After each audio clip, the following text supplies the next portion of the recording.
कथा 1। एक पौराणिक कथा के अनुसार नवरात्रि में मां दुर्गा ने महिषासुर नामक राक्षस का वध करके देवताओं को उसके कष्टों से मुक्त किया था।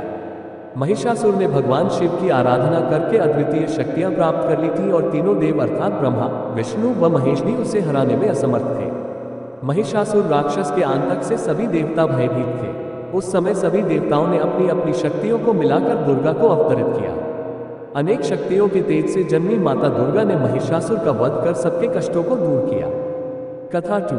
एक नगर में एक ब्राह्मण रहता था। वह मां भगवती दुर्गा का परम भक्त था। उसकी एक कन्या थी। ब्राह्मण नियम पूर्वक प्रतिदिन दुर्गा की पूजा और यज्ञ किया करता था। सुमति अर्थात ब्राह्मण की बेटी भी प्रतिदिन इस पूजा में भाग लिया करती थी। एक दिन सुमति खेलने में व्यस्त होने के कारण भगवती पूजा में शामिल नहीं हो सकी।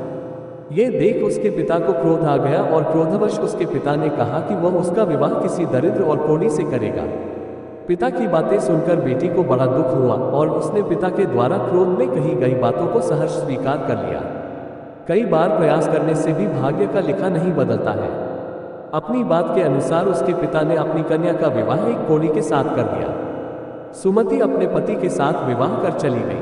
उसके पति का घर न होने के कारण उसे वन में घास के आसन पर रात बड़े कष्ट में बितानी पड़ी। गरीब कन्या की ये दशा देखकर माता भगवती उसके द्वारा पिछले जन्म में की गई उसके पुण्य प्रभाव से प्रकट हुई और सुमति से बोली, हे कन्या, मैं तुम पर प्रसन्न हूँ, मैं तुम्हें कुछ देना चाहती हूँ, मांगो क्या मांगती हूँ। इस पर सुमति ने उनसे पूछा कि आप मेरी किस बात पर प्रसन्न हैं। कन्या की यह बात सुनकर देवी कहने लगी, मैं तुम पर पूर्व जन्म के तुम्हारे पुण्य के प्रभाव से प्रसन्न हूँ। तुम पूर्व जन्म में भील की पतिव्रता स्त्री थी। एक दिन तुम्हारे पति भील द्वारा चोरी करने के कारण तुम दोनों को सिपाहियों ने पकड़कर जेलखाने में कैद कर दिया था। उन लोगों ने तुम्हें और तुम्हारे पति को भोजन भी नहीं दिया था। इस प्रकार नवरात्र के दिनों में तुमने न तो कुछ खाया और न ही जल पिया, इसलिए 9 दिन तक नवरात्र व्रत का फल तुम्हें प्राप्त हुआ।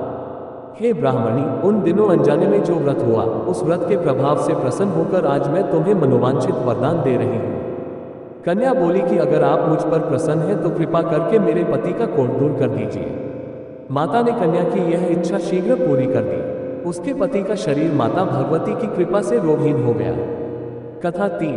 रामायण के एक प्रसंग के अनुसार भगवान श्री राम, लक्ष्मण, हनुमान व समस्त वानर सेना द्वारा आश्विन शुक्ल प्रतिपदा से नवमी तक 9 दिनों तक माता शक्ति की उपासना कर दशमी तिथि को लंका पर आक्रमण प्राप्त किया था। इस तरह नवरात्रों में माता दुर्गा की पूजा करने की प्रथा के पीछे कई कथाएं प्रचलित हैं, जिसके बाद से ही नवरात्रि का पर्व मनाया जाता है। वीडियो पसंद आए तो लाइक कर दो।